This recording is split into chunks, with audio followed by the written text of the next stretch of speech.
Voilà, dans 4 jours la conférence.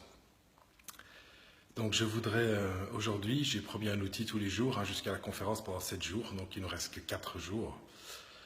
Aujourd'hui, je voulais parler de la différence entre l'intégrisme et l'intégrité. C'est une question qui me revient souvent, évidemment.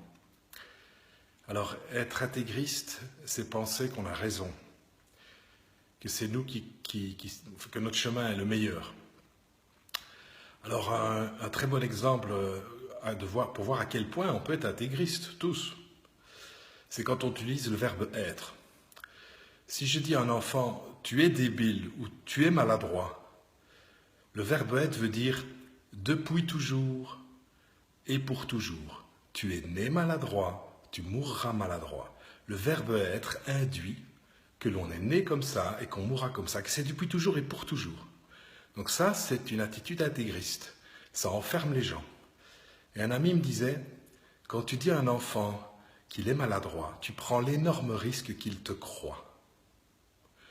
Donc réfléchissez à ça. Quand vous voulez que l'attitude d'un proche ou d'un collaborateur change, ne lui parlez pas en être, parlez-lui en attitude. Je trouve que tu as une attitude assez débile ces temps-ci ou inappropriée. Là, vous lui donnez la possibilité du changement. Si vous lui dites « tu es débile », vous l'enfermez dans le mot.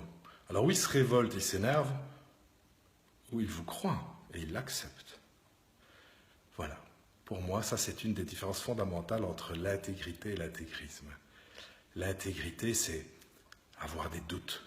Il y a un dicton qui dit « les sages sont pleins de doutes et les imbéciles sont pleins de certitudes ».